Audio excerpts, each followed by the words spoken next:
ایک جوان تھا، مسجد میں آیا، لوگوں سے کہنے لگا روٹی کھلاؤ.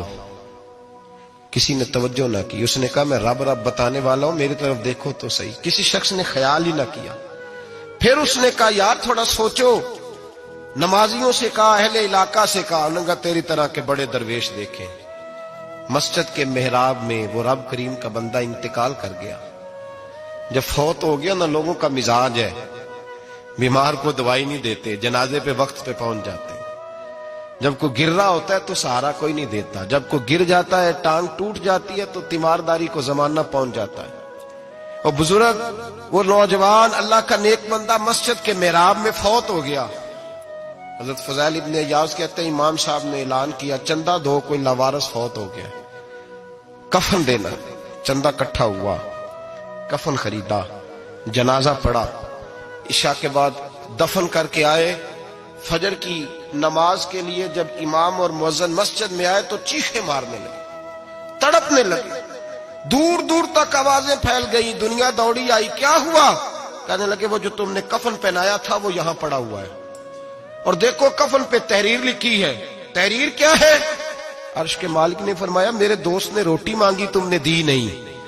اس نے تمہیں میرے قریب کرنے کے لیے اپنی طرف توجہ کرائی، تم نے کی نہیں.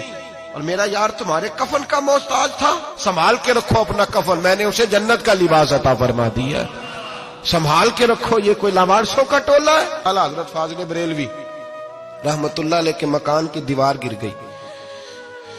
ایک کونا مکان کا، آپ جانتے ہیں پرانی دیواریں چھوٹی ہوتی تھی اور بارشوں میں اکثر گھروں کی دیواریں گری ہوئی ہوتی تھی.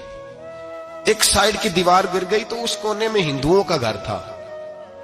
اب مستری صاحب رات کو آئے، ان سے بات ہوئی تو کہنے لگے سویرے کام شروع کروں گا.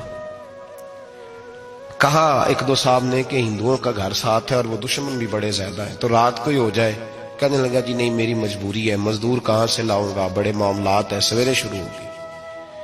اب رات کو مولانا ظفر الدین بہاری علیہ رحمہ کہتے ہیں بچے مدرسے کے، باقی سارے لوگ، سب کو جمع کیا گیا. چونکہ اس طرف سے تھوڑا خطرہ تھا ہندوؤں کی جانب سے. کہا جناب یہ بڑے دشمن ہیں اسلام کے، تو اس طرح کرو کہ دو تین بچوں کی ڈیوٹی لگائیں یا کچھ لوگوں کی یہاں رات کو پہرا دیا جائے. ٹھنڈ بھی بڑی زیادہ تھی، کھڑا ہونا بھی مشکل تھا. اعلیٰ حضرت رحمت اللہ علیہ عشاء کی نماز کے بعد جلدی حجرہ خاص میں تشریف لے جاتے تھے. اس رات جب دیکھا نا باہر شور ہو رہا ہے تو اسی طرح سر پہ ایک رومال لپیٹا تو باہر آ گئے. کہنے لگے کیا شور ہے؟ کہ حضور سردی ذرا زیادہ ہے تو یہاں کسی کی ڈیوٹی لگانی ہے پہرے کی. 2 منٹ خاموش رہے، پھر فرمانے لگے